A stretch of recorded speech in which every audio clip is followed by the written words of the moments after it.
Hello, class 8th. Today we start science chapter number 14. Chapter number 14, chemical effect of electric current. Electric current. Chemical effect of electric current.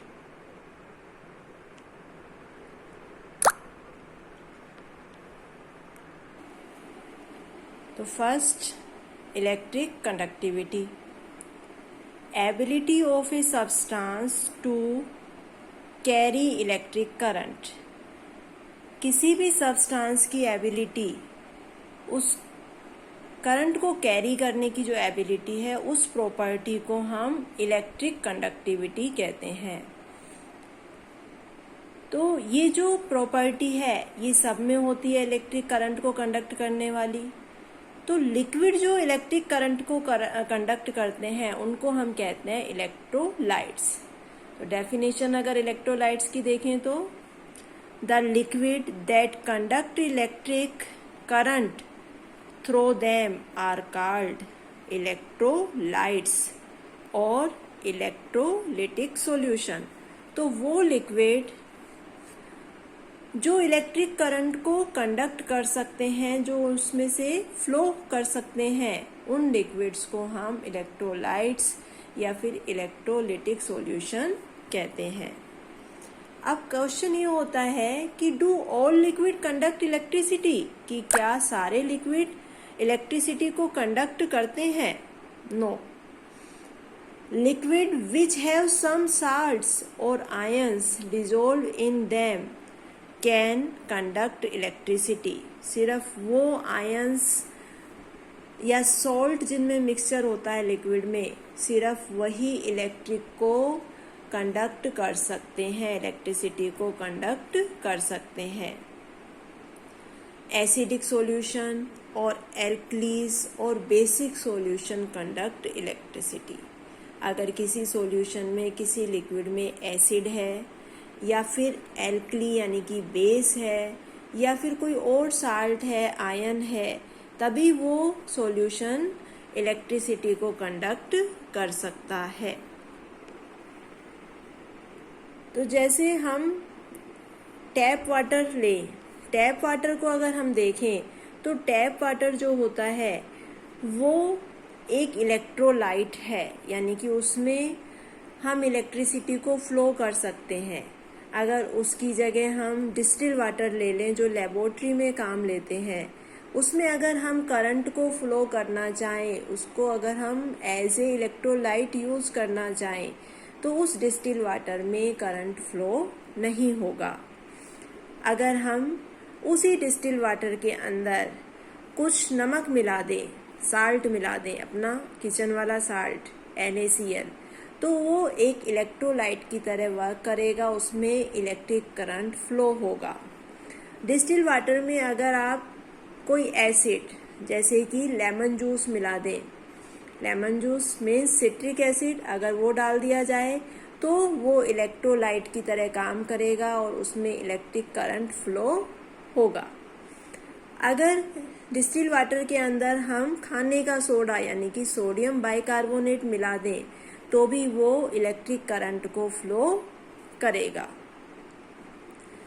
तो जिस भी liquid के अंदर कोई ion या फिर कोई एसिड या फिर कोई बेस मिला हुआ होता है तो वो लिक्विड इलेक्ट्रिक को कंडक्ट करते हैं, वो इलेक्ट्रोलाइट की तरह बिहेव करते हैं। अब हम चैप्टर को आगे पढ़ने से पहले सम जर्नल टर्म्स देखते हैं, कुछ जर्नल टर्म्स, जिससे ये चैप्टर ज़्यादा क्लियर होगा। First of all, ions, electrically charged atoms और group of atoms called ions.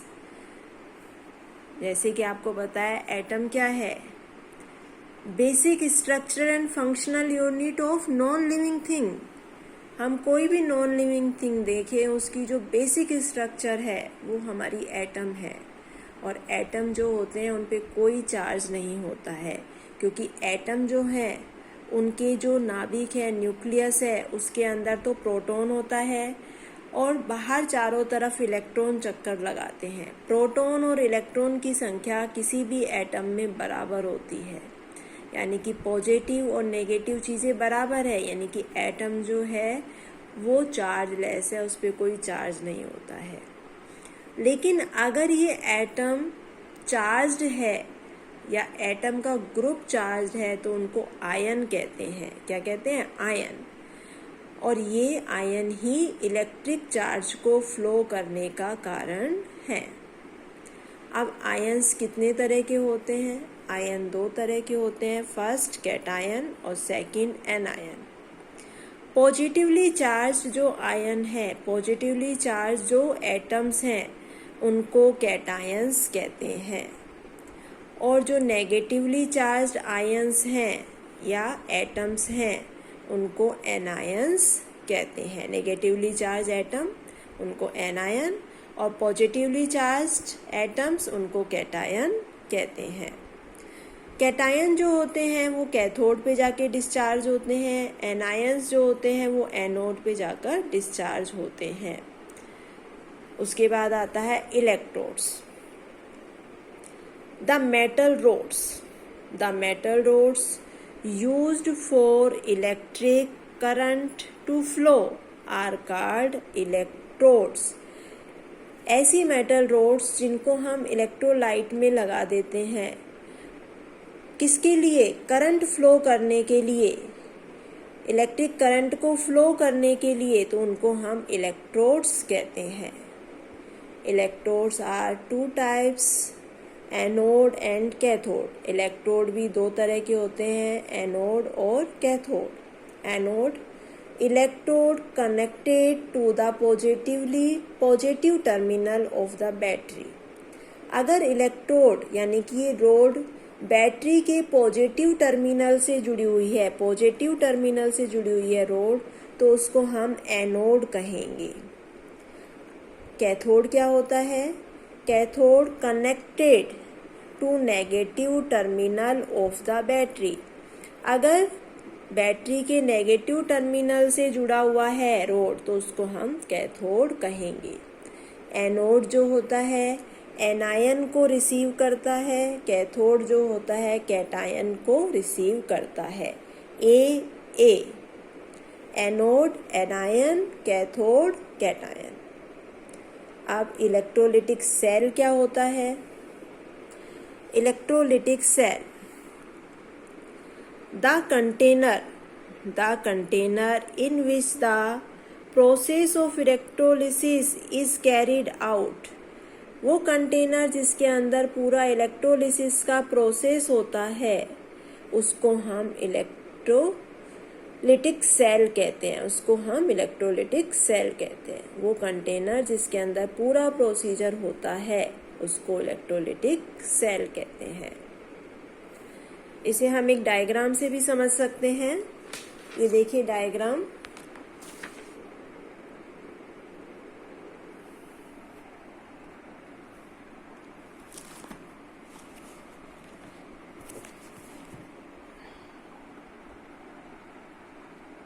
ये देखिए, ये डायग्राम है। This is electrolytic cell. ये इलेक्ट्रोलिटिक सेल है। इलेक्ट्रोलिटिक सेल, ये पूरा जो कंटेनर है जिसके अंदर ये सब कुछ चल रहा है प्रोसीजर, उसको हम इलेक्ट्रोलिटिक सेल कहते हैं। ये टू रोड्स है, टू रोड्स ऑफ मेटल। तो मेटल की रोड को हम क्या कहेंगे? मेटल की रोड को कहेंगे इलेक्ट्रोड। ओके, मेटल रोड, इनको इलेक्ट्रोड कहेंगे। इलेक्ट्रोड्स जो हैं वो टू टाइप्स के होते हैं, एनोड एंड कैथोड। एनोड जो है यानी कि ये मेटल रोड जो है वो बैटरी के प्लस टर्मिनल से जुड़ा होगा। This is plus terminal. और ये मेटल रोड जो है इसे हम कैथोड कहेंगे। ये कैथोड जो है वो बैटरी के माइनस टर्मिनल से जुड़ा होता है। तो एनोड प्लस टर्मिनल से जुड़ा होगा और कैथोड माइनस टर्मिनल से जुड़ा होगा। ये आपकी बैटरी है। बैटरी के साथ हमने एक बल्ब लगा दिया है, एक डायोड लगा दिया है। ये इसमें सॉल्यूशन भरा हुआ है। ये सॉल्यूशन इलेक्ट्रोलाइट सॉल्यूशन है क्योंकि ये इलेक्ट्रिसिटी को पास होने दे रहा है।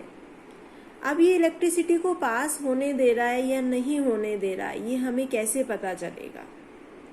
तो हम क्या करते हैं, हम एक कंटेनर ले लिया हमने, जिसको हमने कहा है electrolytic cell.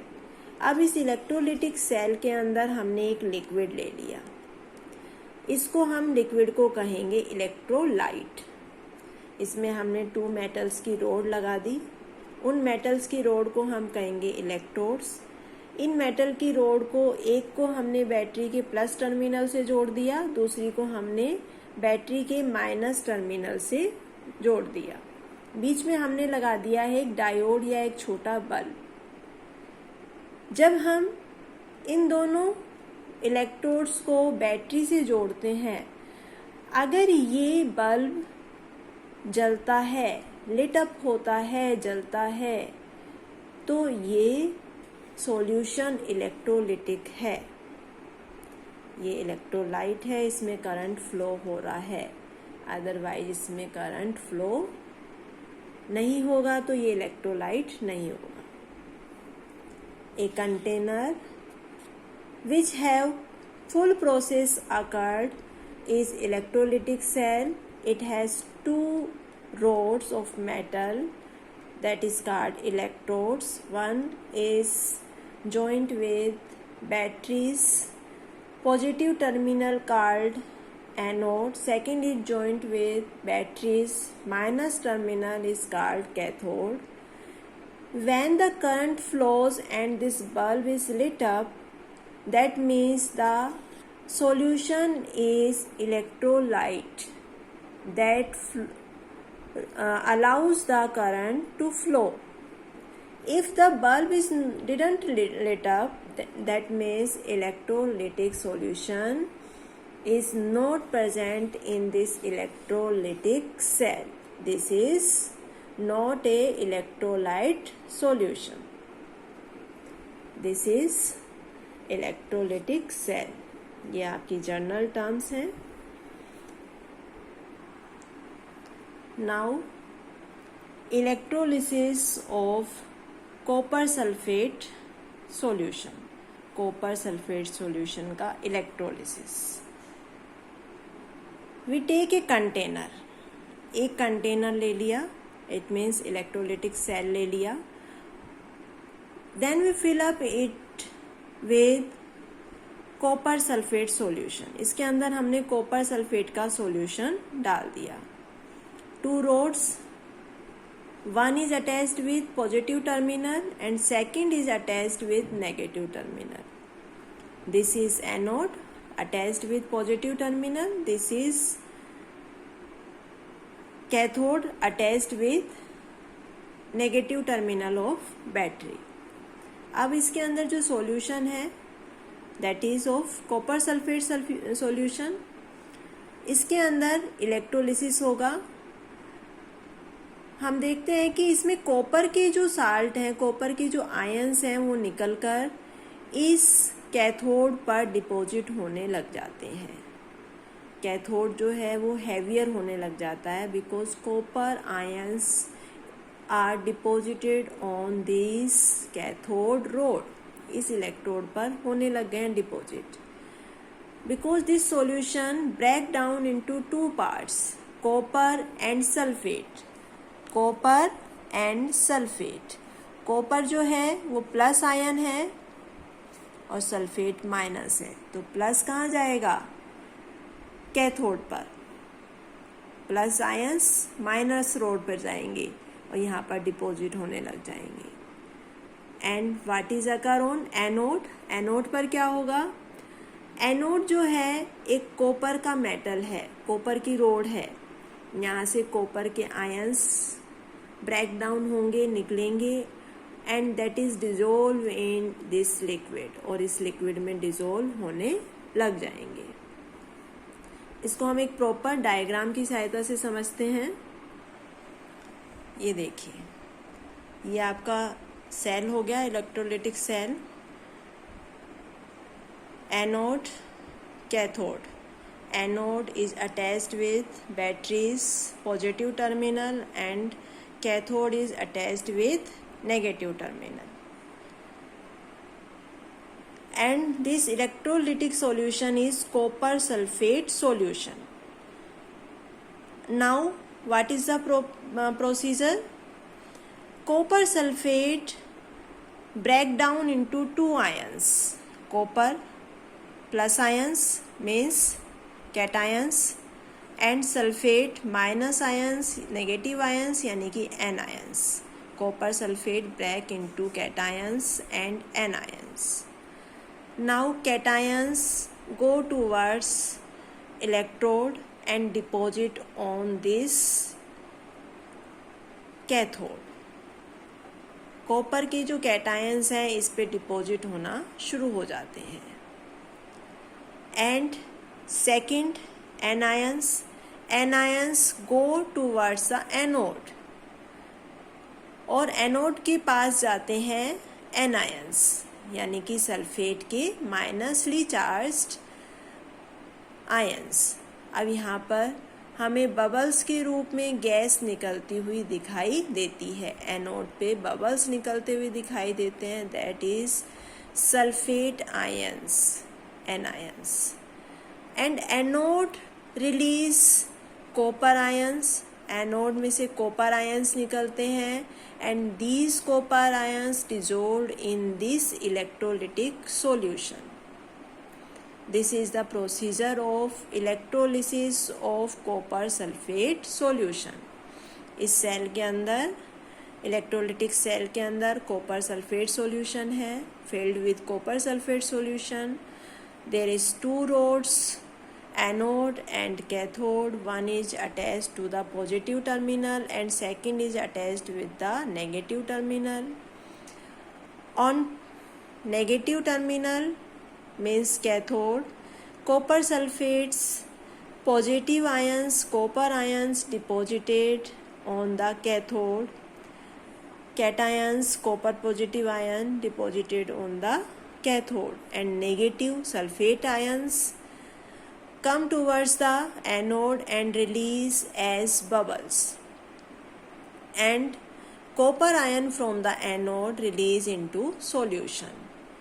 So with time anode is thinner and cathode is thicker by deposition of cations or copper ions. This is the electrolysis procedure of copper sulfate. Hope you understand till this topic. आपको इस topic तक ही समझ में आ गया होगा. Next class में हम electroplating और एप्लीकेशंस ऑफ इलेक्ट्रोप्लेटिंग के बारे में पढ़ेंगे.